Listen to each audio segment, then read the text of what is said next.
Let me turn to education for a minute. Sal, I want to bring you in here. Let me read from a report from the President's Council of Economic Advisors.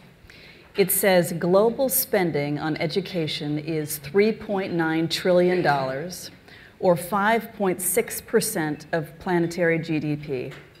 America spends the most, about $1.3 trillion a year, yet the US ranks 25th out of 34 countries in math, 17th in science, 14th in reading.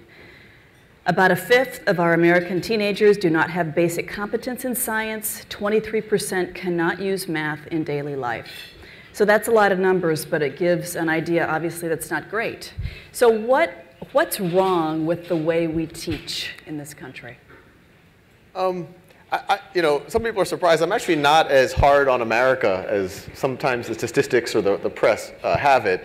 I mean, you know, I always get into arguments with some of my family from the Indian subcontinent. They're like, oh, the kids here, you know, all our kids can, you know, do integrals by the time they're 6 and whatever else. And I point out that, well, what percentage of the people in Calcutta or Dhaka were even in school?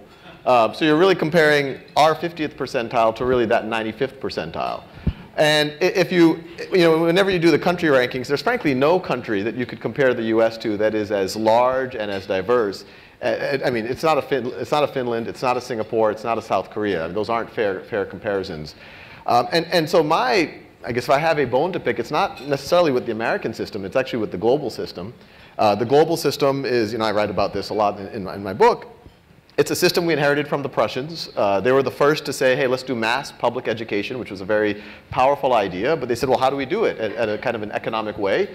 And said, well, how do we do anything in an economic way? It was the beginning of the Industrial Revolution. We can batch things together. We can have a process. We can apply certain procedures. Kids go together at the same pace, try to apply information to them. At some point, we can sort the oranges. These oranges are going to go to Whole Foods. These oranges are going to get squeezed for orange juice.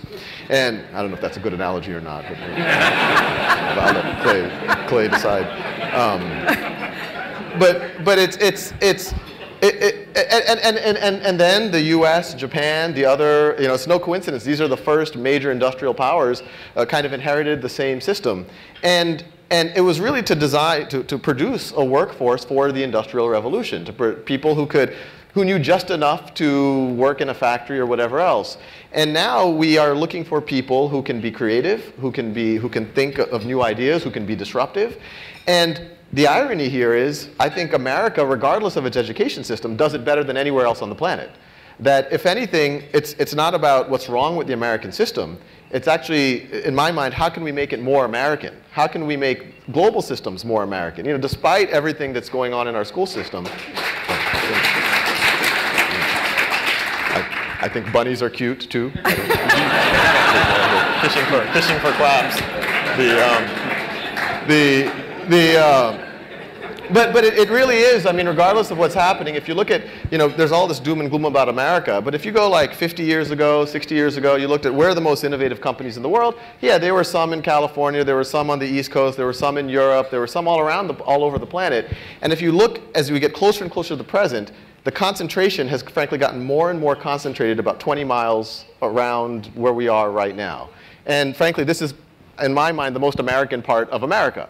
And so, in my mind, what we need to do with our school system is, okay, at any point in history, the ideal was always students learn at their own pace. It's focused on the student, master concepts before moving on. That's always been the gold standard. That was just never feasible, never practical.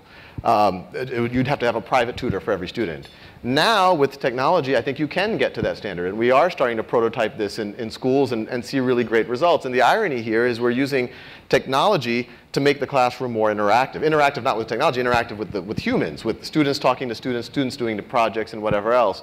And so the future I'd like to see, you know, not to, you know, I could talk obviously for hours about this, but a competency-based future. Right now our school system is seat time-based. At the university level, it's literally credit hours.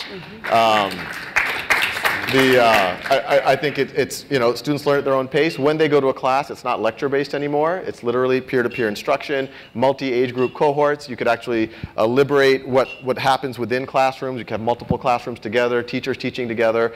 And when students graduate, they don't just have a certain GPA. They don't just have a Bachelor of Arts or a Bachelor of Science. They have a portfolio of skills that they've proven competency in.